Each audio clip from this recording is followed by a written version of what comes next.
Kabajamtoota daawwattoota keenyaa akkam jirtu. Nagaa faraarri Waaqayyoo bakka isin jirtan maratti isiniif baay'atu. Kun sagantaa dhoksaa saaqameeti. Sagantaa dhoksaa saaqamee keessatti yeroo mara dhoksaa Waaqayyoo bara booddeetti ijoollee isaatti tuunimin waan godhu akkuma Amoos boqonnaa 3:7 irratti dubbate yeroo mara dhoksaa macaafa qulqulluu keessatti caafame namoota dhimma kana irratti keessuma keessa lixanii qoratanii dhoksaa kana sabni kun beekuu qaba jedhan irratti yeroo baay'ee qabadhee isiniif dhiyaachaa tureera. Maarreegaa hammasi torbannoota darban dhimma mallattoo torbanii waliin qorachaa turreera. Mallattoo torban mul'ata boqonnaa 6, mul'ata boqonnaa 7 fi mul'ata boqonnaa 8 lakkoofsa 1-2 irratti dhaabne yeroo darbe mallattoo torban yeroo qorachaa turre jechuudha. Maarreegaa har'asi mul'ata boqonnaa 8 amma mul'ata boqonnaa 11tti sagantaa fuula keenya dura jirus ta'e har'a kaanii waliin qorannaa jechuudha. Dhimma malakata torbaniiti. Maa inni malakanni? Waaqayyo maaliif Yohannisitti malakataan qabee dhimma bara dhumaaf keessumaa wantoonni malakataa wal qabatan maal dabarsuu barbaadeeti? Ergaan kun maal of keessaa qaba? Kan jedhu waliin torbanoota fuula keenya dura jiran irratti waliin har'a garuu akkuma waliigalaatti mallattoon malakanni torban haala maaliif kennama? Akkamittis kennama? Yoo kenname yoo sabni maalirraa bara? Kan jedhu irratti akka seensaatti walii wajjin ilaallaa jechuudha. Egaa namootuma kana dura walii wajjin sagalee kana dhiyeessaa turre yeroo isaanii aarsaa godhanii humna isaanii aarsaa godhanii ogummaa isaanii aarsaa godhanii kunoo fuula keessan duratti argamu. Isinis nagaatti eegamtanii nus nagaatti eegamnee haala kanaa wal arguu keenyaaf maqaa Waaqayyoo galateeffamu. Ammas deebnee wal argineerraa egaa isinis bakka nagaan dhuftanii maqaa Waaqayyoo galateeffamu. Daawwattoonni keenya baay'ee nu eegaati kan isaan jiranii deddeebi'anii nu gaggaafataati kan jiranii waa'ee malakata torbaniiti kan nu dhiyeessinu. Mee luqqifannoo kanan dubbisa. Mul'ata Yohannis boqonnaa 8 lakkoofsa 6 kaaseen dubbisa. Yaadattoo ta'e waa'ee mallattoo torbanii irratti mul'ata boqonnaa 6 boqonnaa 7 immoo fidnee gidduu galchinee waa'ee mallattaa irratti wal qabsiifnee mul'ata boqonnaa 8 lakkoofsa 1-2 irra kan nuyi dhaabne malakata sanumaan xumurree mallattoo sanumaan xumurree mallattoo torbaffaa irratti jechuudha. Har'a garuu malakata torban waan jalqabnuu fi nan dubbisa akkas jedha. Mul'atni boqonnaa 8 lakkoofsi 6 kaasee ergamoonni torban malakanni torba kennamaniifis malakata isaanii afuufuudhaan hin qophaa'an. Ergamaan inni dura malakata isaa afuufe. Cabbiin ibiddi dhiigaan makamaanis argamee lafarratti gadi darbatame. Laftis harka 3 keessaa harki tokko hin gubate. Mukeetiin harka 3 keessaa harki tokko hin gubatan. Margi lalisaanis hundinuus hin gubate. Kana booddee ergamaan inni lammaffaan malakata isaa afuufe. Wanti akka tulluu guddaa ibiddaan gubatu tokkos galaana keessatti hin darbatame. Galaanichis harka 3 keessaa harki tokko dhiiga ta'e. Uumamni lubbuu qaban galaanicha keessa jiraatanis harka 3 keessaa harki tokko hin du'ani. Markaboonnis harka 3 keessaa harki tokko ni balleeffamani. Ergamaan inni sadaffaan immoo malakata isaa afuufee urjiin guddaan akka gucaa boba'u tokkos waaqa keessaa lafa dha'e. Inni immoo lagoota burqatuuwwan bishaanii harka 3 keessaa harka tokko irratti kufe. Maqaan urjii sanaas hadheessoo hin jedhame. Bishaanonnis harka 3 keessaa harki tokko hadhaatti hin geddaramani. Sababii bishaan hadhaa ta'eefis namoonni baay'een bishaanichaan hin du'anii jedha. Amma lakkoofsa tokkottan dubbise itti fufa jechuudha. Egaa dhimma kanarratti utuu hin dubbatin fuuldura Dookter kadhatanuu godhu. Guddaa si galateeffannaa abbaa keenya uumaa keenya isa taate gooftaa gaarummaan kee faraarri kee ayyaanni kee hunduma keenya baay'atee nu jiraachistee gooftaa guyyaa kanaan waan nu geesseef addumaan immoo abbaa jiraannee carraa guddaa kan argannee yerootti dhoksaa sagalee kee ati nutti dubbattu akkasumas saba keetti dubbattu kana geenye yaa Waaqayyo fuula kee duratti dhiyaannee sirraa barachuu waan dandeenyeef maqaa gooftaa Yesuus Kiristoosiin galanni bara baraan siif haa ta'u. Yaa gooftaa yeroo kanaa nu ijoollonni kee dadhabootadha, wallaalota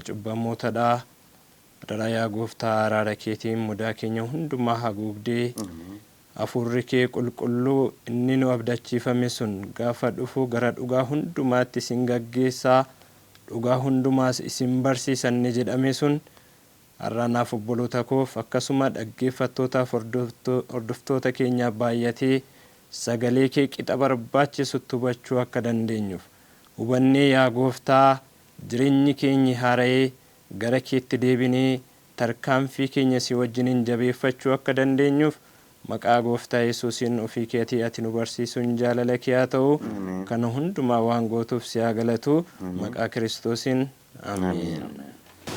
Yaa ta'e Dr. Geetu egaa akkuma amma kaasaa ture paaster keessuma dhimma malakaa torbanii kan irratti lakkoofsa 6 irra yoo turre ergamoonni torban malakanni torba kennamaniifi jedha. Malakata isaanii afuufuudhaaf hin qophaa'anii jedha. Mee lakkoofsuma kanarra turre har'a mee malakanni ergamoonni torba yoo yaadattu ta'e torba kan jedhu kana yeroo baay'ee ilaalle waldaa torbarraa jalqabne yaadattu ta'e mul'ata boqonnaa 1 2 3 yeroo ilaalle achi immoo mallattoo torban ilaalle mallattoo torba kun maal akka ta'e walijii ilaalle dabarre amma immoo ergamoota torbatu malakaa torba qabatanii afuufuudhaaf qophaa'anii jedha.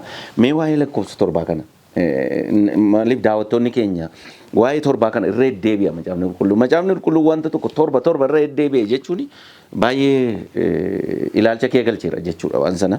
Kanaaf waa'ee ergamoota torbaa kana nuu ibsame gara malakaa torbaatti tun baay'ee gaariidha. Akkuma ati dubbatte bifa garaagaraatiin macaafa qulqulluu keessatti keessumaa mul'ata Yohannis keessatti torba jechi jedhu kun irra deddeebi'ee dubbata.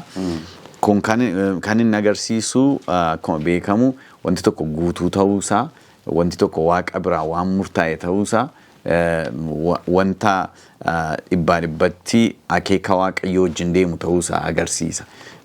Kan biraan yoo hafe guyyaallee torba uume waaqayyoo guutuu ta'uusaa agarsiisuuf jechuudha. Kanaafi malakata torban gaafa jennu, ergamoota torban gaafa jennu, waldoota torban, mallattoo torban waan hundumti isaa guutuu akka ta'e harka waaqayyootiin akka qajeelfamaa jiru dubbiin suni to'annaa waaqayyoo jala akka jiru waan hundumti isaa dhumarratti torba gaafa guutu wanti isaa xumura akka inni ta'u agarsiisuuf jedheeti. Kobsa guutuudha jechuudha. Fayyaa ta'a paaster.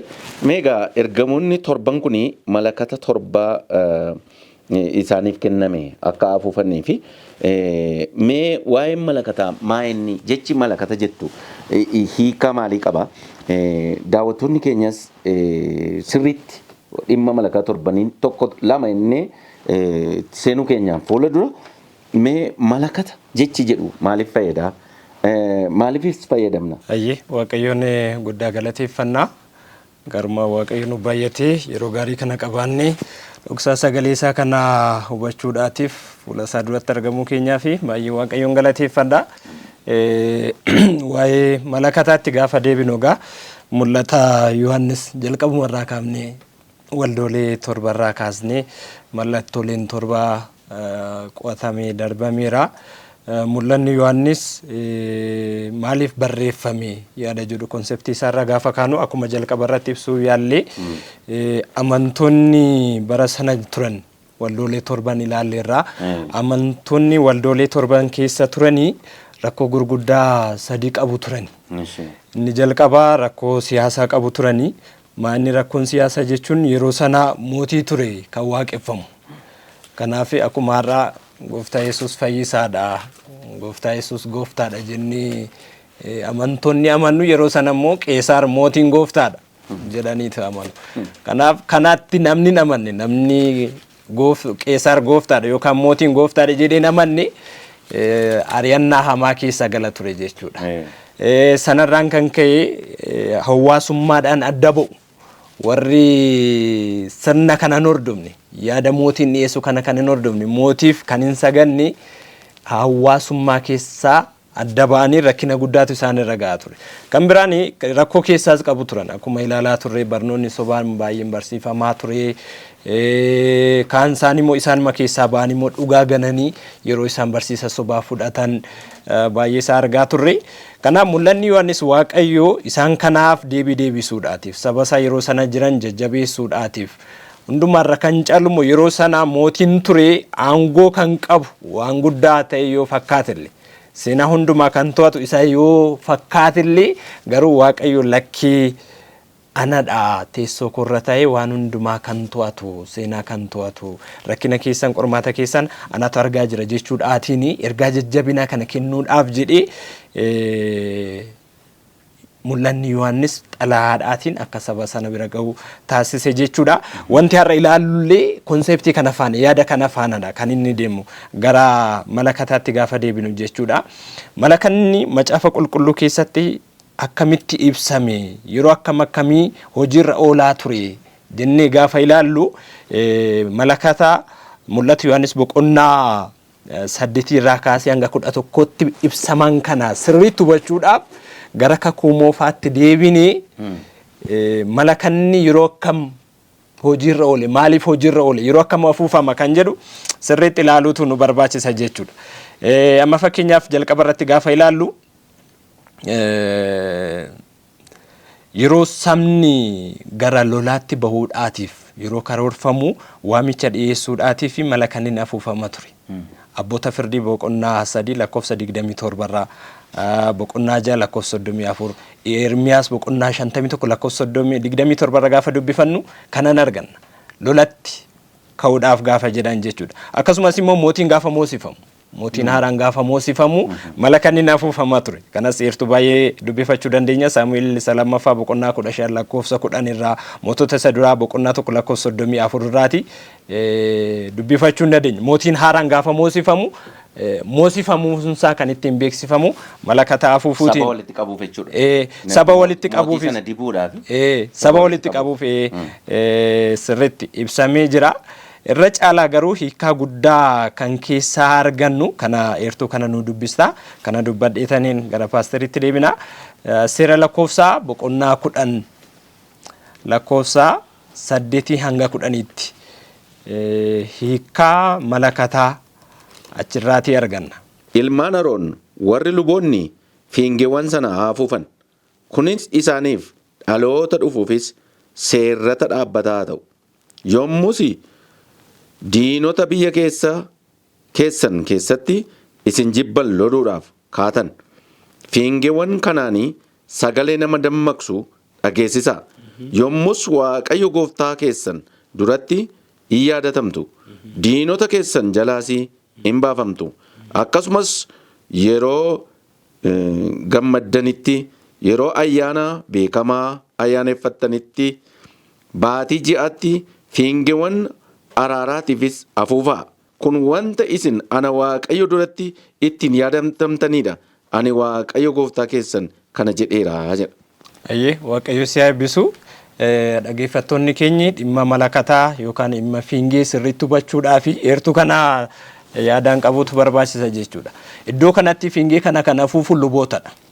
Luboonni afuufuu yeroo kam yeroo lama kan isaan yeroo garaagaraa lama jechuudha. Yeroo tokko yeroo lolatti ba'anii diinota isaanii loluudhaaf yeroo isaan ba'an fiingeen kun hin afuufama. Fiingeen kun maaliif afuufama? Waaqayyo isaan yaadate moo'icha akka isaaniif kennuuf lola kana akka isaaniif loluutii fi fiingee kana afuufu. Kanaafuu lola irratti moo'icha argachuuf gaafa jedhan fiingeen hin afuufama yookaan malakanni hin afuufama jechuudha. Inni lammaffaan immoo cubbuu isaaniitiif araara gaafachuudhaaf gaafa walitti qabaman gaafa aarsaa dhiyeessanii malakanni kun hin afuufama. Ammas luboonni malakata kana afuufu. Maaliifidha? Ammas Waaqayyo isaan yaadate cubbuu isaaniif araara akka isaaniif godhuuf akka isaanitti araaramuutii fi fiingeen hin afuufama jechuudha. Kanaafuu kaayyoon fiingee yookaan malakata afuufamu inni guddaan sabni Waaqayyoo qulqulloonni lafarra jiranii fuula Waaqayyoo duratti akka isaan yaadataman dhimmi isaaniif Waaqayyoo duratti akka isaaniif ilaalamuutiif kan karoorfamedha jechuudha. Kakuu haaraa keessatti illee yaadni kun kan ka'eeru jira sana paasterii faanisa. Mee paaster immoo kana amma dookteriin dubbateera keessumaa malakanni kana afuufamu yeroo saba walitti qabdu gammachuuf lolaaf akkasumallee ayyaanaaf akka saba walitti qabuu danda'ani. Yaadattoo ta'e yerkoon yeroo kuftee guyyaa torbaaf malakanni afuufanii mee deebi'u. Waanuma hiikaa hin qabne fakkaata waa'ee malakata kana mee kana ajji wal qabsiisaa haala jiru. Baay'ee gaarii. Malakanni Dooktar Sirriitti ibseera yeroo garaagaraa afuufamaa. Akkuma jedhame inni sirriidha. Keessumaa amma heertuu nama dubbifame baay'ee murteessaadha. Waaqayyo saba isaa yaadachuusaa, Waaqayyoon nu dhaga'i, nu birmadhu, nu gargaari, nu dhiisi, nu taraarami jechuudha. Sabni Waaqayyoo akka fakkeenyaatti jechuudha. Wanta sana Waaqayyo ijoolleen Israa'el akka fakkeenyaatti akka itti fayyadaman barbaade. Fiingee sana yeroo afuufanii Waaqayyo dhagaa qofa utuu hin taane isaaniif amantii akka ta'udha dubbiin. Waaqayyo yeroo hundumaan ilaalaa hin argaa. Garuu isaanii yommuu fiingee sana afuufanii maqaa Waaqayyoo waamneerra dhimma kanarratti jechuudha. Waaqayyoon afeerreerra dhimma kanarratti, Waaqayyoon wajjin jira dhimma kanarratti. Amantii jedhu akka qabaatanii Waaqayyo mallattoo kenneef kana godhaa ittiin jedhe akkuma jedhame. Qabxiin guddaan egaa mallattoon sun yommuu afuufamu maal agarsiisa? Waaqayyo iddoo kanatti argama jechuusaa agarsiisa. Argamuu Waaqayyoo. Okay, God's presence. Argamuu Waaqayyoo kam akka fakkeenyaatti agarsiisu. Kana Macaafa Qulqulluu keessaa yeroo garaa garaa arguu dandeenya. Fakkeenyaaf gaara Siinaa irratti Waaqayyo yommuu gadi bu'ee saba Israa'elitti dubbate seera ba'uu boqonnaa 19 keessatti lakkoofsa 16 irratti boqonnaa 20 lakkoofsa 18 irratti yommuu ilaallu Waaqayyo ulfina guddaatiin yeroo bu'e sana malakataatu afuufame. Mallattoo malakatatu afuufame sabni hundumtuu hin dhaga'e. Amma room'utti ga'e tulluun sun illee maal jechuudha? Waaqayyo dhufeera jechuudha. Waaqayyo dhufeera, Waaqayyo argameera, Waaqayyo sin gidduu jira jechuudha. Mallattoo akeekkachiisa. Tokkoffaan qulqullaa Waaqayyo sin gidduu jira. Lammaffaan hin sodaatinaa Waaqayyo isinii wajjin jira. Sadaffaan Waaqayyo kaayyoo qaba dhimma kanaafi. Karoora Waaqayyootiin deemaa jirtu. Waaqayyo to'ataa jira haala jiru. God is in control. Waaqayyo haala jiru to'ataa jira jechuu agarsiisa. Akkumatti immoo amma dubbatte obbo Yohannis yommuu Yerikoon kufuuf jettu ittuma marsaatii fiingee afuufanii gaafa dhumaarratti iniyyuu fiingee jabeessanii afuufu. Fiingee sun afuufuun maal agarsiisa? Nama akkumatti sirrii dubbatte ijoolleen warri magaalaa Yerikoo keessa jiran warri Kanaan suni lammiin Kanaan suni gadi ilaalu maal jara diina gogowwaa kaleessas naannaa oolan hojiin qabanii gaddas hin naanna'u calloo jedhanii afuufu kana afuufuu isaaniiti waan isaan sodaannu isaaniitti fakkaata jedhanii yaadu turan.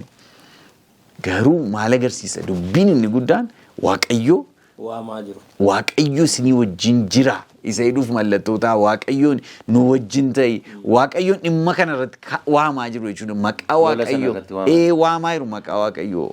Kanaafuu Waaqayyo ammas achi jira jechuudha. Warra Israa'el isinitti hin fakkaatin kan isinitti marsaa jiru. Waaqayyotu isinitti marsaa jira jechuudha. Akkasumas immoo guyyaa gooftaa agarsiisa. The day of the Lord. Guyyaan gooftaa akka ga'e. Agarsiisa utuu nu dubbiftee natti tola. Iyyoo'eel boqonnaa 2 lakkoofsa 1 irraa. Xiyoon gaara koo isa qulqullaa irratti fiinoo afuufaa. Sagalee nama dammaqsu dhageessisaa. Guyyaan Waaqayyoo waan dhufuufi ammumayyuu waan dhiyaateef warri biyyicha keessa jiraattan hundinuu haa hollatanii. Guyyichi guyyaa dukkanaa fi guyyaa ifaa hin qabneedha. Guyyaa duumessaa fi guyyaa dukkana limixiiti. Inni akka booruu tulluu irra darbee bal'achaa adeemuuti. Sabni baay'eenii fi jabaanii kan akkasaa dur kan hin turini si'achis kan akkasii kan hin argamne hin dhufaa. Galatoo. So guyyaa waaqayyooti fiinoo afuufaa fiingee afuufaa sagalee guddaatiin dhageessaa guyyaa waaqayyoo ga'eera jechuudhaaf kun iddoo biraattis jira fakkeenyaaf Sofooniyaas 1:16 irrattis guyyaa waaqayyooti. Kanaafuu malakata afuufaa yookiin fiingee afuufaa fiinoo afuufaa immoo guyyaan kun guyyaa waaqayyooti yeroo waaqayyo waa godhu ga'eera akka jechuudha yeroo waaqayyo tarkaanfii fudhatu ga'eera. Jechuudha gama biraatiin kakuu haaraa keessattis immoo gooftaan keenya Yesuus Kiristoos waa'ee malakataa dubbateera. Mee wangeela Maatewos boqonnaa 24 irraa haa dubbifannu lakkoofsa 31. Inni ergamoota isaa waaqarraa sagalee malakataa guddaa wajjin in ergaa isaan immoo warra waaqayyoof fo'amanii qixaa arfanii handaara bantii waaqa gar tokko amma gara sakaanitti walitti hin qabu jedhe. Egaa gooftaan keenya Yesuus Kiristoos dubbate kana gaafa ilmi namaa deebi'ee dhufu yookiin inni gaafa deebi'ee dhufu ergamoota isaan ergaa sagalee malakataatiin jedha. Sagalee malakataa guddaa afuufama gaafa gooftaan Yesuus deebi'ee dhufu. Qorontoos duraa boqonnaa 15:51 keessattis nu hundumti keenya hin geddaramna malee hin duunu dhoksaan ani isinitti himuudhaaf jedhees isa kana malakanni inni dhumaa yommuu afuufamu battala libsuu ijaatti hin geddaramna malakanni inni afuufama warri du'an immoo bifa hin banneen hin kaafamu wanti hin banne iddoo wanta baduu kana wanti hin duune iddoo wanta du'u kana bu'uutu ta'a. Guyyaadhumaatti gooftaan keenya Yesuus Kiristoos yommuu mul'atu gaa malakanni in afuufama jedha malakanni inni dhuma. So maal agarsiisa kun gaafa sanas waaqayyo kun as jira gooftaan dhufeera jechuudha. Tasalonqisa duraa keessattis akkasuma boqonnaa 4 lakkoofsa 16-17 yoo ilaalle malakata afuufama ilmi namaa gaafa deebi'ee dhufu sagalee guddaadhaan sagalee hangafa ergamootaatiin sagalee malakataa guddaatiin hin dhufa jedhamee kaa'ameera. Kanaafuu akkuma walii galaatti kakuu moofaa keessatti akkuma Dooktar Geetuun ibsanii walitti qabamaa kottaa waaqayyoo waaqessuutiif dhiifama gaafachuutiif walitti qabamaa aarsaa dhiyeessuutiif walitti qabamaa lolaaf walitti qabamaa kakuu haaraa keessatti immoo waaqayyoo kunoo sin gidduu jira waaqayyo dhufaa jira waaqayyo tarkaanfii fudhataa jira kan jedhu bakka bu'a jechuudha akkuma walii galaatti. Waaqayyo sin haa eebbisu paaster amma akkuma sin kaastan egaa malakanni kan afuufamuu fi saba walitti qabuuf jiraachuu waaqayyoo saba gidduu jiraachuu isaa beeksisuuf akeekkachiisa kennuuf jechuudha. Gabaabamatti haalonni inni keessatti afuufamu jechuudha. Meegaa akkuma isin amma kaastanii keessumaa yoo keessatti malakata afuufaa saba koo walitti qabaa saba dachaasaa walitti qabaa yeroo rakkoon jirudha kan afuufamu malakanni. Guyyaa waaqayyooti waan ta'eef. Amma mee Isaayyaas boqonnaa 58 dubbisa lakkoo tokko waaqayyoo hamma dandeessu guddisii dubbadhu malee of hin qabin. Sagalee kee akka fiinootti ol kaasii dhageessisi. Saba kootti irra darbaa isaanii sanyii Yaaqoobitti cubbuu isaanii himi. Isaan guyyaa hundumaa na barbaaddatu karaa koo beekuun fedhu akka saba wanta qajeelaa hojjetuu fi seera koo isa qajeelaa hin dhiisaniitti wanta gochuun isaaniif ta'u beekuu hin fedhu ana waaqayyotti dhiyaachuus hin jaallatu jedhe. Isaan ati gara keenya in ilaaltu naan jedhu ergaa ta'e nuyi maaliif tsoomne jedhu kun dhoksaa kan biraadha. Haa ta'u garuu sagalee kee akka fiinootti ol kaasi saba hundumaatti himi kan jedhu sila waan ta'u kaastanii turtanii keessumaa dhimma malakata yommuu afuufamu eenyuutu afuufuu qaba luboota jettanii kaastanii turtan keessa seera lakkoofsaa keessatti jechuudha. Hojjettoonni waaqayyoo amma mul'ata boqonnaa 8:6 sila yeroo kaasne malakata 7tu ergamoota 7tti kenname. Kanaaf ergamoota samaayimine jechuudha jarri kun. Warri afuufan kun hojjettoota waaqayyooti jechuudha. Akkuma seera lakkoofsaa keessatti ilaalletti ergamoonni malakata 7 afuufanii yeroo isaa eeganii saba kana akeekkachiisan jechuudha. Meegaa kanuma duukaa akkasii yaada laattan kanan barbaadu mee Hisqeel boqonnaa 33 dubbisa. Maaliif barbaachisa malakanni kun edda jennee sila ilaallee hiikaa malakataa edda barreeti yoo afuufamu ta'e maaltu ta'a?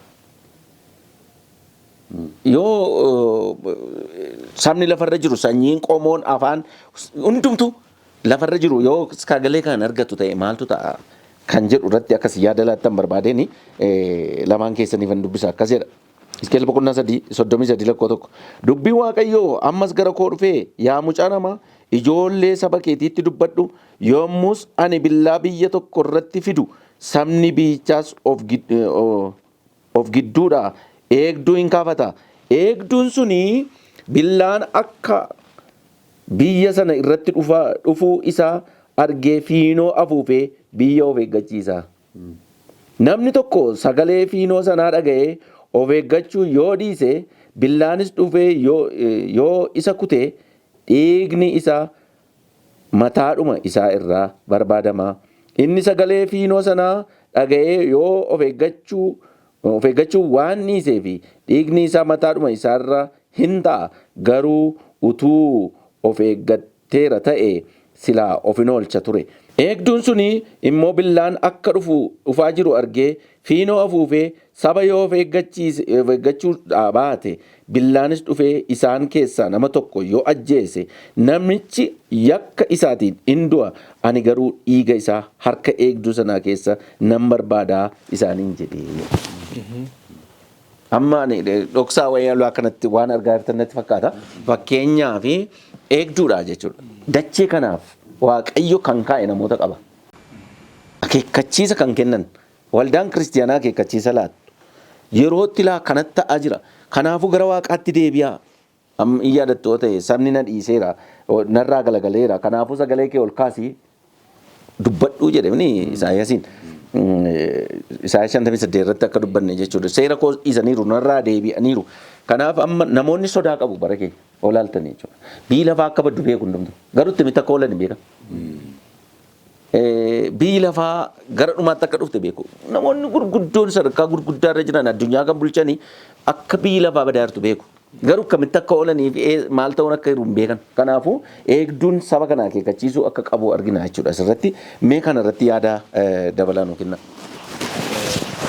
Waaqayyoof haa ta'u. Akkuma jalqaba irratti ati dubbate yeroo hundumaa eertuu kana jalqaba sagantaa keenya irratti hin dubbatta. Amoos boqonnaa 3:7 Waaqayyo waan ta'uudhaaf jedhu gara fuulduraatti waan ta'uudhaaf jedhu kamiyyuu otoo saba isaatti mul'isi waan raawwatu. Kanaaf ammallee malakanni maaliif afuufama gaafa jennu jalqaba irratti akkuma dubbanne inni tokko waan baay'eedhaaf afuufama. Inni tokko dinni dhufeera, rakkinni dhufaa jira. Kanaafuu yaa sabaa of qopheessaa. Hidhannoo keessan kaafadhaatii meeshaa keessan fudhadhaatii gara lolaatti ba'aa jechuudha. Kanaaf Waaqayyo Hisqeel boqonnaa 38 keessattis kan inni dubbachaa jiru isa kanadha. Guyyaan gooftaa dhufaa jira. Malakata afuufuun amma paasteriin sirriitti ibsaniiru. Guyyaan gooftaa dhufaa jira. Guyyaan itti Waaqayyo nama hundumaaf gatii isaa kennu dhufaa jira. Kanaatiifuu yaa nama maal godhaa? Yaada garaa keessan geeddaradhaa, qophaa gara Waaqayyootti deebi'aa. Akkuma Yoel keessatti dubbifanne guyyaan sun guyyaa hamaadha, guyyaa ulfaataadha, guyyaa dukkana guddaadha. Kanaaf guyyaa dukkanaa sana keessa ba'uu kan danda'u. Yeroo waa'ee mallattoolee qo'atamu mul'ata Yohannis boqonnaa 7 irratti sirriitti yaadni kun ka'eera. Gaaffiin guddaan tokko ka'eera. Eenyutu dhaabachuu danda'a guyyaa sana? Jedhamee tamini eenyutu dhaabachuu danda'a jedhamee gaaffiin gaafa gaafatamu sana jala dhaabbachuu kan danda'u warra mallattoo waaqa jiraataa ofirraa qabanidha. Kanaafuu guyyaan gooftaa dhufaa jira. Har'allee sabni Waaqayyoo jechuun kan qabnu, lallabuu kan qabnu, wangeelli kan nutti himu guyyaan gooftaa dhiyaachaa jira. Malakata guddaadhaan ergamootaatiin marfamee gooftaa Yesuus dhufaa jira. Kanaaf guyyaa sanaa qabeenyi kee jalaas hin baasu, ogummaan kee jalaas hin baasu, beekumsi kee jalaas hin baasu. Gaara jala dhokattee boolla keessa seentee jalaa ba'uu hin dandeessu. Kanatti jalaa ba'uu dandeessu mallattoo waaqa jiraataa fudhachuu. Mallattoo waaqa jiraataa fudhachuu jechuun maal jechuudha? Hafuura Waaqayyootiin guutamanii Waaqayyo duukaa bu'uu, abboommii Waaqayyoo eeguu, Waaqayyoof amanamuu jechuudha.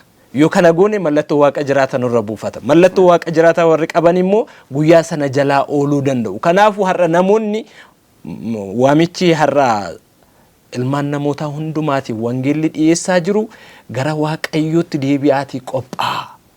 malakanni afuufamaa jiru isa kana. Yeroo gabaabduu taafee jira. Taatiin taan hundumtuu sana nutti agarsiisa jira. Dhufaatiin Gooftaa Yesuus Kiristoos akka baay'ee dhiyaate nutti himaa jira. Kanaaf guyyaa sana dhaabbachuu kan dandeenyu, badiisa ooluu kan dandeenyu gara Waaqayyootti yoo deebine, har'a deemsa keenya yoo sirreeffanne, har'a wangeelaa fudhannee akka wangeelli nuun jedhutti yoo deddeebine jechuu agarsiisudha. Fayyaa ta'e Dookter, mee paaster keessumaa dhimma malakataa kana akkuma isin kaasaa turtan egaa malakanni afuufamuu haalonni ittiin afuufaman waliigalleerra macaafni qulqulluun kan dubbataa jettu egaa amma malakanni akka ergamoota torbaaf kenname dubbataa jira Yohannis. Daawwattoonni keenyas kana hubachuuf akka ifaa ta'utti jechuu barbaadeni ergamoonni torban malakaa torba kennamee fi malakata isaanii afuufuudhaaf hin qophaa'anii jira. Qopheerra jiru lakkoofsa 6 irratti jechuudha. Afuufuun jalqabne amma kun kan ta'e jaarraa tokkoffaa keessatti. Yeroo jaarraa tokkoffaa dhimma waldoolee yeroo waldaa torban qorachaa turre yaadattu kan nama dhimmu immoo edda mallattaa'aniiti jedha kun. Edda mallattoon raawwate jechuu barbaadeni rakkina kana keessa qoolaniif. Amma yeroo rakkina afuufamaa badiisa akka dhufaa jiru sabatti afuufamaa Waaqayyo saba isaa gidduu akka dhufaa jiru ibsuuf afuufamaa yeroo gammachuu afuufamaa yeroo gaddaalleen afuufamaa biyya keenya keessatti immoo yeroo namni du'u. Yoo yaadattu ta'e mandara keessatti magaalaa gurguddaa keessatti barii lafaa malakanni afuufamnaan maqaa namni du'eera. Eenyu du'ee gaafattu malee du'a ta'uusaa nama bartu jechuudha. Du'a ta'uusaa beekamaadha garuu eenyutu du'e kan jedhu duwwaa adda baafachuuf namichi malakata afuufu abaluu du'e baay'eedha. Egaa Iskeel boqonnaa 33 keessatti amma akkuma dubbisee hojjettoonni Waaqayyoo warri maqaa Waaqayyootti waamamanii malakata kana afuufanii saba diina dhufaa jiru badiisa dhufaa jiru jalaa saba oolchuudhaaf malakata kana ol kaasanii afuufuu qabu. Kan jedhudha kan ka'e meegaa paaster asirratti gaaffii isinii kaasuu barbaade Yohannis dhimma jaarraa tokkoffaa keessatti malakata ergamoonni torban akeekkachiisa saba bara sanaaf afaaniif sanyii ituu gargar hin qoodin namoota jiran hundumaaf malakanni kun afuufamaa ture. Maa inni malakanni nuyi har'a afuufuu qabnu? Tokko. Lammaffaa eenyutu afuufuu qaba? Eenyutu kenname malakanni kun? Amma fakkeenyaaf bara Nooyin yaadattu yoo ta'e Nooyi amma danda'e dubbateera. Haalli mijataan malakataan afuufuu dhiisu malee dubbateera saba sana badiisa oolchuuf garuu fudhanne tola hin jenne harkaa fudhachuu hin dandeenye. Gooftaa Yesuus Kiristoos akkuma isin amma dubbattanii Maatiyoos boqonnaa 4:51 kaasee amma kaastanii ergamoonni saba walitti qabuun malakata afuufu. Dhufaatii gooftaa keenya gooftaa Yesuus Kiristoosiin fuuldura tokko malakanni samaayiidha yeroo dhumaaf afuufamu dhimma malakaa torbanii ta'uu dhiisuu mala inni. Haa ta'u garuu warra du'an boqonnaa keessaa kaasuudhaaf akka gooftaa Yesuus Kiristoosiif saba walitti qabuudhaaf jechuudha. Yeroo sanaafis akka afuufamu kaastanidha. Haa ta'u garuu sabni badiisa ooluuf rakkina ooluuf Waaqayyo garuu rakkina kenne keessatti akka isaanii jin ta'uu fi Waaqayyo akeekkachiisa karaa Yohannisiin mul'ata kana kenneefii ture. Jaarraa tokkoffaa keessatti jechuudha. Mee malakata kana eenyutu afuufaa? Eenyutu afuufaa jira? Maali malakanni kun? Malakatuma suma yeroo namni du'u birriirraa kan hojjetame yookaan naasiirraa kan hojjetame qabannee malakata afuufna moo fakkeenyaaf magaalaa keessatti yaadattu namicha tokko argeen ture magaalaa hin binne keessatti puup godhee afuufeetu gooftaa Yesuus dhufaa jiraadha. Akka nama maraatu tokko immoo maraatoo fakkaate naqamtee sin naqaa magaalaa Gimbii sin naqaa Damdooloo sin naqaa Finfinnee sin dhufaa iddoo adda addaa sin naqaa xurumbaa afuufatee deeme ijoollee xixinnoo lama qabatee jechuudha. Nama sana maqaadhaa odhiisee jiru. Akkas jechuudha malakanni afuufuun. Gaariidha baay'ee. Dur bara kakuu moofaa keessa luboonni kan isaan afuufanii gaanfaa hoolaarraa kan hojjetame. Yeroo baay'ee akkas micciiramaa ta'ee bareedaa isaatii isa afuufu. Qabxiin guddaan sagalee dhageessisuu fi waatu jira namni akka jedhuuf yeroo sana. Kan immoo sibiilarraa hojjetames qabu turan isaan yeroo sana. Garuu lamaan isaanii garuu meeshaa qulqullaa'aadha. Meeshaa qulqullaa'aattiin Waaqayyo saba isaattiin akeekkachiisuuf itti fayyadamudha.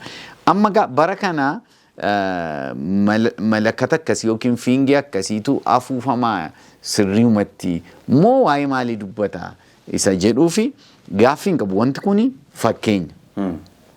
Silas kanaaf kaasaa ture. Fakkeenya yookiin bakka bu'iinsa wanti kun maal agarsiisa? Waaqayyoo argitu mallattoon torbanii malakanni torbanii yommuu ilaallu, mallattoo torbanii yommuu ilaallu, waldoota torbanii yommuu ilaallu, wantoota almost yeroo wal fakkaataatti ta'anii bifa garaagaraatiin Waaqayyo ibsaa jira. Okay?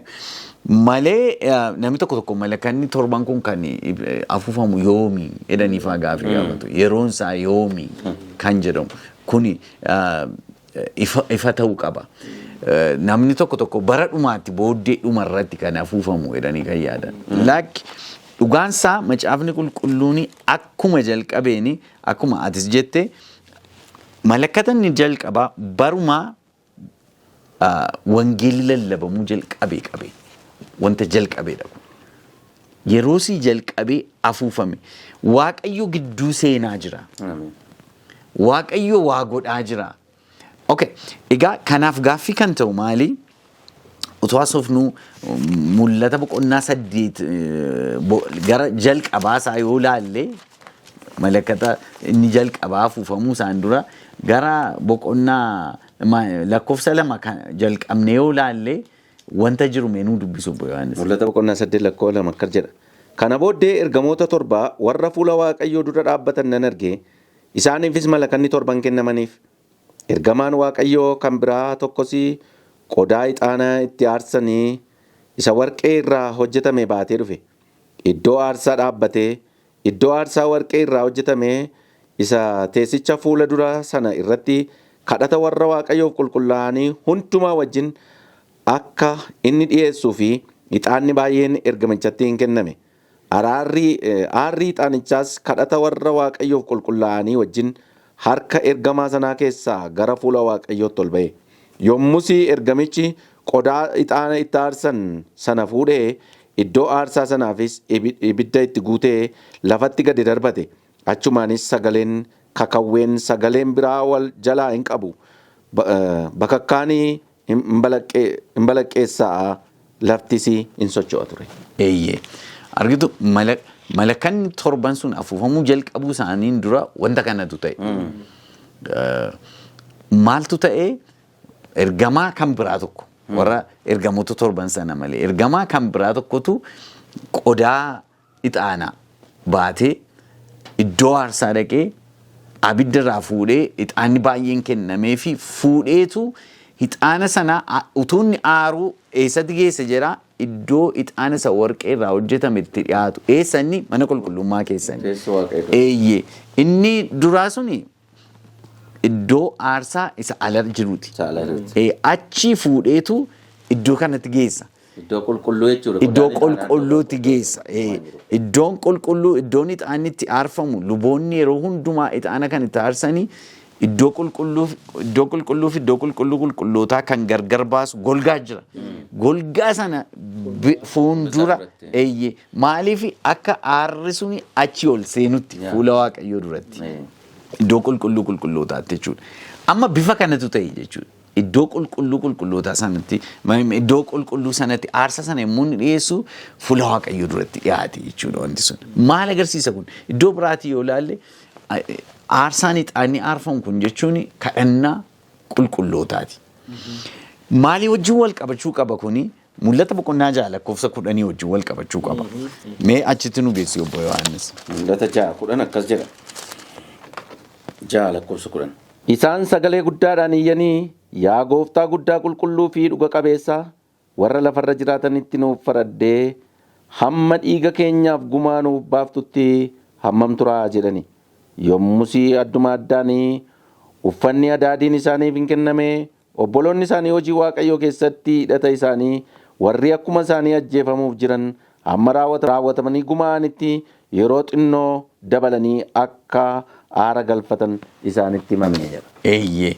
Egaa yeroo mallattoo keessatti yommuu ilaalaa turre namoonni Waaqayyoo gidiraa baay'ee keessa dhiphina baay'ee keessa akka darban maalirraan kan ka'e wangeelli lallabamuu isaarraan kan ka'e Yesuus akkuma dura Dr. Geetuun dubbatan Kiristoos Yesuus gooftaadha jechuurraan kan ka'e kun hundumtu kan inni ta'aa ture keessumaa gara jaarraa jalqabaa keessa yommuu ilaallu bittaa warra Roomaa jalatti bittaa warra Roomaa jalatti wangeelli lallabamaa ture yeroo wangeelli sun lallabamu Yesuus gooftaadha jechuun ofitti murteessuu jechuudha du'uuf ofitti murteessuu jechuudha akka sila nutti himame bara sana keessa girraa guddaan ari'annaa guddaan dhiphinni guddaan tureera yeroo garaagara sana booddees jechuudha egaa iddoo aarsaatti warra aarfaman sana dhiigi isaanii akka dhangale iddoo aarsaa jalattan argeera baay'een isaanii akka aarfaman agarsiisa eeyye iddoo aarsaa sana biraa dhaqeetu ergamaan inni boqonnaa 8 keessaa immoo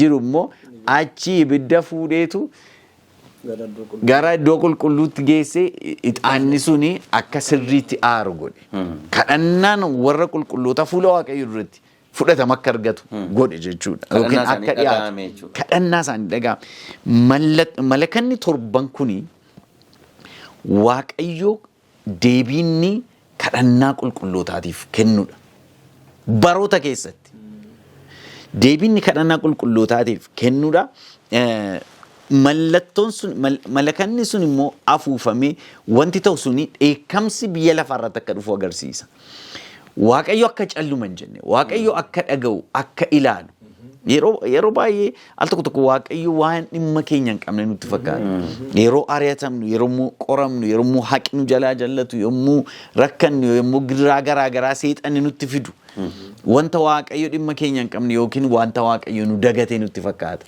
waaqayyo isin hin daganneedha sagalee waaqayyo waaqayyo ilaalaa jira waaqayyo hin argaa waaqayyo murtoo kenna jedhaa jira eertuun kun warra lafarra jiranitti amma yoomitti nuun faraddu eeyyee achi akka jedhamani boqonnaa 8:13 moonuu dubbisu obbo Yohannis kana booddees joobira bantii waaqaa walakkaa balali'u tokko argee innis sagalee guddaa isaatiin iyyee sagaleen malakataa warra kaanii inni kan ergamoonni sadan dhageessisuuf jedhanii dhaga'amuuf waan jiruufi warra lafarra jiraataniif wayyoo wayyoo wayyoo jechuu isaa nan dhaga'e. Argita boqonnaa lakkoofsa 11 naannoo sana irratti hamma yoomiitti warra lafarra jiranitti nuun faraddu yookiin murtoo nuun laattu. Amma malakanni kun immoo keessumaa warri dhumaa sadan immoo wayyoo sadan sun immoo warra lafarra jiranitti. Malakanni lammaffaa sadaffaa arfaffaa jechuudha. Eeyyee warra lafarra jiranitti wanta dhufaa jirudha. Waaqayyo akka inni gidduu seenii murtoo kennu kan agarsiisudha. Egaa akka waliigalaatti akkuma jette ergamaatu waaqarraa bahee fuudhee afuufamoo maal agarsiisa kuni? Kuni waaqayyo akka inni murtoo kennu akka guyyaa waaqayyoo gahaa jiru akka firdiin jiru akka sagalee namni qalbii akka jijjiirratu maaliif parpazii isaa yookiin kaayyoomti malakata afuufuun kun maa inni isa jedhuu fi gaaffiyatu qabda jedhee namana waaqayyo uummanni biyya lafaarra jiru uummanni waaqayyo jiraachuu isaa beeku uummanni hafuura baafatu hundumtu akka qalbii jijjiirratu akka gara waaqayyootti deebi'u akka badiisa dhufu jalaa oolu badumaa hin qabdani maaliif baddu jedhamni sagalee waaqayyo utuu fayyuu dandeessanii maaliif baddu gara waaqayyootti deebi'aa kan jiru kanaafu wangeelli lallabamuun bara baraan yeroo garaa garaa sabni waaqayyo wangeela lallabuu isaanii agarsiisa deebi'aa akeekkachiisa isaan kennan agarsiisa karaa sagalee waaqayyoo jechuudha. Maqaa waaqayyoo galateeffamu waaqayyo sabni akka hin banneefi jechuudha. Namni kamiyyuu badiisa akka ooluu fi akeekkachiisas waamichas jechuudha. Amma malakanni kan afuufamuuf numti guddaan jechuudha.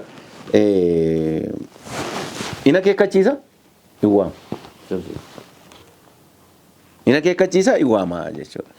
Waaqayyo waaqa jaalalaa ta'uu isaa mul'isa malakanni. Ituu akeekkachiisee madhiisa ta'e rakkina ture jechuudha.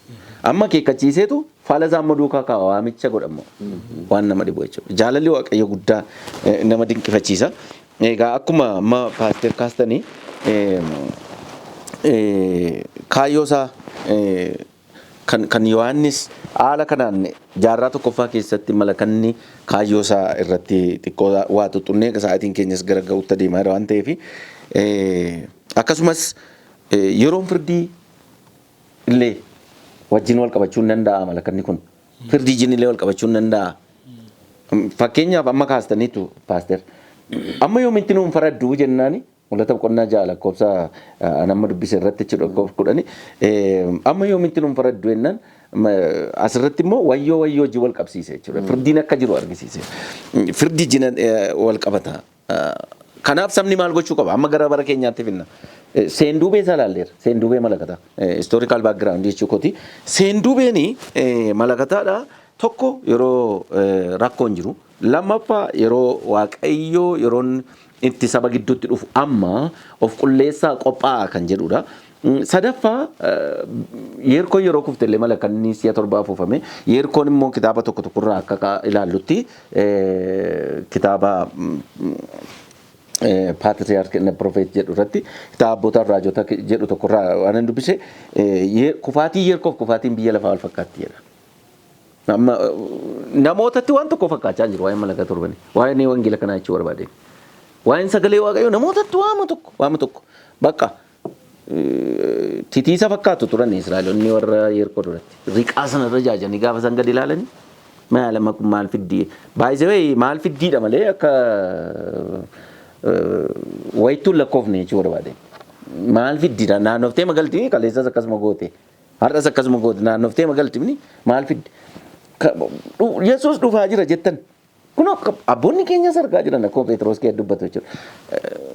Kanuma dubbatamaa ture kanuma lallabaa ture kaleessas kanuma dubbattan maaltu jira maaltu dhufa ijira maalii jira namootatti waan tokko fakkaachaa jiru paaster waan tokko fakkaachaa jiru. Namoonni wangeela kana lallabanis yookaan immoo malakata kana afuufanis wayitti lakkaa'an jiran namoonni sila waan ta'u kaastaniitu. Keessumaa malakanni kan irraa hojjetamu qodaa qullaa irraati. Malakanni kun bara keenyaaf kan kenname wangeela. Namni wangeelatti amanee gooftaa Yesuutti amanee badiisa akka hin oolu. Already yeerkoon kufuuf yeerkoon bara keenyaa jechuu barbaadeen. Sabni yeerkootti naannee deebi'u kuni hiikaa waan hin qabne fakkaachuu danda'a yeroo luboonni lallabdoonni wangeela yeroodhaaf sagaleen isaanii dhaga'amuu dhiisuu mala. Garuu guyyaan tokko yeroon sagalee waaqayyoo barbaadee itti dhaba hin dhufa. Amoos boqonnaa 5 Amoos boqonnaa 5 lakkoofsa 13 dargaggoonni illeedha. Egaa amma seenaa dhala namaa keessaa dargaggummaadha. Inni kilaayimaksii yookaan sadarkaa guddaarra kan jiru. Ijoolleen dadhaboodha. Ganaa umurii bilchinaarra ganaa hin geenye. Umuriin gara dullumaa immoo dulluma beektu. Dargaggoomtillee saafelleedha. Saafelli dargaggoo daangaa hanga daangaatti barbaacha deemu. Yeroon edda darbee faayidaa hin qabu. Kanaafuu yeroodhaan malakata dhaga'amuu qaba. Sabni dammaquu turreera, obbeekuu turreera, badiisa of oolchuu turreera. Isqeel boqonnaa 3 sila dubbiseera. Namni tokko malakaa dhaga'ee badiisa yoo oole garuu namni kun ittiin fayyaa'edha. Yoo dhaga'uu dide garuu yoo tole jechuu dide garuu dhiiga isaa matuma isaarra fida. Namni tokko immoo luba ta'e hojjetaa luba jechuun kan dibame jechuu duwwaa miti. Namni Kiristoositti amane kamiyyuu malakata kana afuufuudhaaf itti kennameera. Aangoon itti kennameera. Dirqama jechuudha. Dirqama saba oolchuuti. Dirqama lubbuu oolchuuti. Luboota mootummaa. Luboota mootummaa waaqayyooti jedhama waan ta'eef. Kanaaf nama hundumaatti kenname. Egaa yoo sagaleen kun malakata kana dhaga'u afuufuu yoo dhiiste ati nama du'u dhiiga isaa harka keessan barbaadaa jira. Kanaaf hojjettoonni waaqayyoo yeroo dhumaa kana akkasin dhaamsa dhaamtan barbaadeen yeroo dhumaa kana maal gochuu qabu? Ejjennoo akkamiiti wangeela lallabamu turreera wangeelli manca'eera paaster dhiifama naa godhaa gaddaan itti haasofne natti tolaa. Sababni isaa wangeelli bara keenya wangeela lallabamaa jiru wangeela manca'eera. Yeroo hin jedhu wangeela hin sooromtaa hin jiraattaa kunoo addunyaa irratti akkas taata aangoo dabalattaa ol sixxaadha malee badiisa dhufaa jira kan jedhu wangeela lallabamaa jiru. Yohannis itti kan argisiifame immoo dhimma badiisa dhufaa jira. Kanaafuu sabni keenya maal gochuu qaba gara kanarraa tarkaanfii fudhachuu qaba sabaaf dhaamsa dhaamaa nus siingee afuufaa irra amma teenye Malakatuma kana afuufaa irra wangeela biraa miti wangeela lallabaa irra wangeeluma tokkuma. Kanaafuu sabni maala godhu jettanii yaaddu? Hojjettoonni maala godhu jettanii yaaddu? Hamma yoomiitti girgiddaa wal qoodanam? Malakata kana dhaga'ee badiisa ooluu waan qabuuf hojjettoon kamiyyuu xinnaaf guddaa sanyiif afaan qoomootuun qoodin namni badiisa ooluufi maal gochuu qaba? Kaayyoonumti malakata kana ergamoota torbatti kennamee maali? Dhimma kanarratti linnee al tokko daqiiqaa lama duwwaan isin kenne doktorsiif daqiiqaa lama paasteriifis daqiiqaa lama. Fayyaate Yohannis akkuma jalqaba laalle malakanni dhimma garaagaraatiif afuufama. Itti deebina isa kana keessattuu malakata mul'ata Yohannis boqonnaa 8 hanga 11tti barreeffame gaafa ilaallu kaayyoo gurguddaa lama qaba. Akkuma paasteriin jalqaba irratti ibsanii malakanni kun kan isaan afuufamanii Waaqayyo kadhata saba isaatiif deebii kennuudha. Ayichaatiin amma gara fuulduraatti ilaallaa malakanni tokkoffaan gaafa afuufamu rakkina bu'e yookaan immoo qormaata dhufu eenyu irratti dhufaa jennee gaafa ilaallu warra lafarra jiraatan. Warri lafarra jiraatan eenyu isaanii jennee macaafa mul'ata gaafa qo'annu iddoo baay'eetti gaafa qo'annu warri lafarra jiraatan jedhamanii kan ibsamanii warra sagalee Waaqayyoo fudhachuu didan. Kanaaf malakatonni torban kun gaafa afuufamanii dha'ichi hin bu'a. Ilaala. Malakatonni torban dha'ichadha. Gara fuulduraatti ilaalla. Mul'ata boqonnaa 16 gaafa dubbifannu dha'ichoota torban ilaalla. Firdii jinis wal qabsiisaa. Firdiifan. Waaqayyo firdii kennaa jira. Maaliif akkuma paasteriin jedha hamma yoomin nuun faraddu gaafa jedhanii gaafatanii Waaqayyo ani kunoo nan jira. Waan isin irratti ta'u hundumaayyuu ilaalaan jira. Deebii kennaan jira jechuusaati. Yeroo muraasaaf obsaan.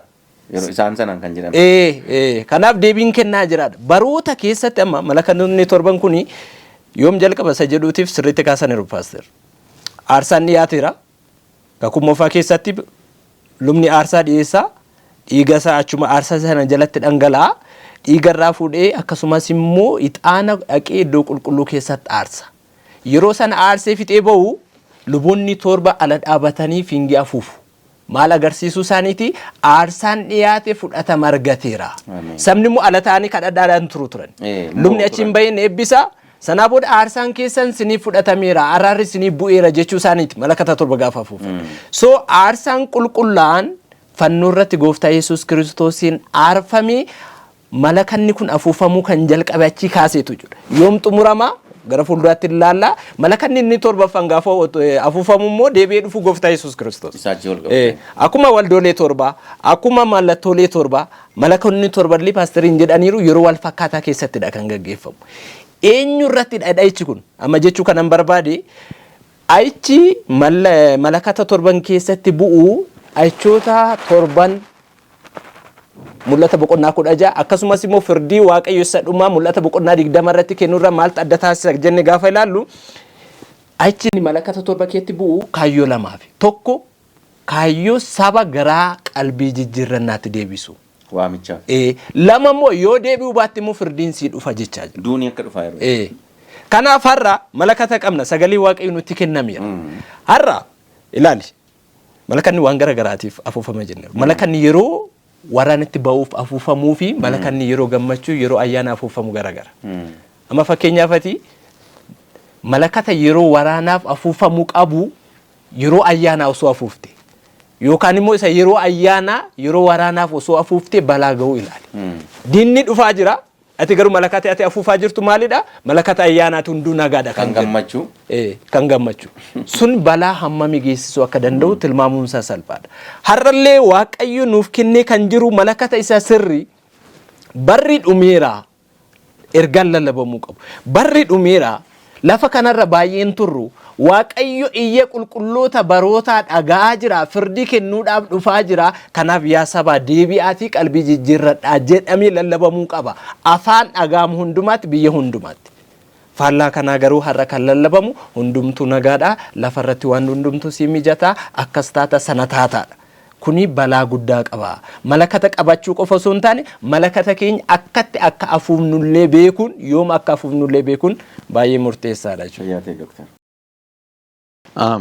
Baay'ee gaarii godhamee ibsameera dhumarratti kan jechuu barbaadu akkuma jedhame malakanni kuni qalbii akka jijjiirrataniif akeekkachiisa. Yoo qalbii jijjiirrachuu didan murtoon akka jiru namoonni hundumtuu akka beekuuf. Akkuma amma ibsame aarsaan gooftaa keenya Yesuus Kiristoos dhiyaateera. Fudhatama argateera. Namni Yesuus amanee akka fayyuuf Waaqayyo balbala baneera. Akka sagalee isaatti akka jiraatuuf Waaqayyo balbala baneera. Ergaan wangeelaa kun yeroodhaa gara yerootti lallabamaa jira. Namoonni amantii gooftaa keenya Yesuus Kiristoosiin fudhatan eeyyee dhaga'anii deebi'u jechuudha. Garuu kan nama gaddisiisu asuma mul'ata boqonnaa 9 irraa lakkoofsa 20-21 yoo ilaaltani baay'een isaanii garuu qalbiin jijjiirranne. Kan nama gaddisiisu kan caalaatti Waaqayyoon arrabsan jedha. Waaqayyotu kana nutti fide Waaqayyotu jiraate baay'ee na ajaa'iba kitaaba tokko dubbisaan ture dhiyoo kana namichi tokko tu Waaqayyo jiraate gidiraan akkasii kun maaliif ta'a jedhee Waaqayyo seexanni yeroo hundumaa maal godha ofii isaatii hammina isa hojjetu Waaqayyo irratti dibuu barbaada. Waaqayyoon nutu balleesse nutu Waaqayyo irraa fagaate nutu cubbuutti kufee jedhanii deebi'uu dhiisanii namoonni bara dhumaa kanatti caalaattuu Waaqayyotu kana nu godheedhanii Waaqayyoon arrabsu. Qabxiinni guddaan namoonni akka qalbii jijjiirratanii gara gooftaatti akka deebi'anidha. Dhumni dhufaa jira. Haa qophoofnu. Tokkoon keenya of haa ilaallu kan jechuun dabaluu barbaada. Yaataa Paaster. Egaa dhuguma baay'ee waan sabni namni kamiyyuu hubachuu qabudha. Malakata kana Waaqayyo akeekkachiisa kennaa jira. Firdiin akka jiru, badiisii akka jiru Yohannis itti himameera jechuudha. Iyyaadattoo ta'e mallattoo torban yeroo qorachaa turre kan keessooti mallattoon. Warra Waaqayyotti amananii dhugaatti warra Waaqayyoof jiraatanii rakkina akka isaan ittiin oolaniif mallattoo Waaqa jiraataatti ta'aa ture. Egaa rakkina dhufaa jiru kanaaf immoo malakata kenne Waaqayyo. Warra Waaqayyotti amanuu dideef, warra tole jechuu dideef, warra deebuu dideef ammallee irra deebi'ee Waaqayyo malakata afuufaati kan inni jiru. Haa ta'u egaa erga kana ta'e sabni hundumtuu gara Waaqayyotti deebi'uu akka qabu, qalbii jijjiirrachuu akka qabu dubbattaniitu. Egaa torbee mallattoo tokkoffaatiin walitti deebina. Mul'ata boqonnaa 8 lakkoofsa 7 isa jiru inni walitti deebina. Amma asumaan sa'aatiin keenya ga'aa jireetti ogeesstiin kaameraa Hubat Geetaachoodha. Kanaaf amma gara goolabbiitti ofinnee gaarii dheedheenee. Kabajamtoota daawwattoota keenya egaa waa'ee malakaa torbaniiti kan nu ilaalaa jirru. Malakaa torbanii malakanni maaliif barbaachisa? Maa inni bu'aan malakataa? Sabni yeroo malakanni afuufamu maal gochaa ture? Egaa akkuma amma marii kanarraa dhagaa turtan gabaabsee cuunfaa sadaqiyaa tokkoof yeroon isinii kennu malakanni yeroo sabni Waaqayyoo akka sabni walitti qabaman barbaadu rakkoon akka dhufaa jiru sabatti yeroo himuu barbaadudha. Sagantaa humti kunu isiniif malakata yeroo qophiiti yeroo jijjiiramaati. Waaqayyoo gara Waaqayyootti akka deebinuuf Waaqayyoo akeekkachiisa kennaara. Dacheen gara goolabbiitti dhufteeti. Inumaayyuu yeroo bara keessa jirru dhaloota amma keessa jirru kana keessatti immoo dacheen keenya akka baduudhaaf qophooftee warrumti sadarkaa guddaarra jiran saayintistoonni, geggeessitoonni addunyaa, biyyoonni gurguddatan hundumtuu dhugaa baati kan isaan jiran. Nus isaan duukaa baduu hin qabnu. Isaaniyyuu baduu hin qaban. Isaan sana malakanni afuufamuu qaba. Akeekkachiisi kun ittiin ga'amuu qaba. Gooftaa Yesuus Kiristoosiin amananii fayyisaa dhuunfaa isaanii akka godhatan gara Waaqayyootti akka deebi'an itti himamuu qaba. Kun immoo ga'ee keessanii ga'ee keenya. Ga'ee waldaa kiristiyaanaati kun. Malee in fayyita, in jiraata, bor jireenyatti baata. Maa inni jireenya caalu jireenya samaayii kan caalu hin jiru. Dacheen akkasumaan in darba, in hafa. Kanaafuu obboloota daawwattoonni bakka jirtan hundumaatti sagalee kana darbaa dabarsii walii dabarsaa. Walii dabarsaa yeroon isaa yeroo qalbii jirrannaati, yeroo qopheeti gara Waaqayyootti yeroo nuyi deebinuudha. Torbee mallattoo tokkoffaatiin wal argina. Har'a kan nuyi isinii dhiyeessine seenduubee fi akkasuma maalummaa malakataati akka seensaatti irratti haasofne jechuudha. Torbee malakata tokkoffaa mul'ata boqonnaa 8 lakkoo 7 irraati kan nuyi jalqabnu. Hammasitti yeroon waan ga'eef nagaatti isiniin jenna. Nagaa baraarri Waaqayyoo isiniif haa baay'atu. Nagaan nuuf tura.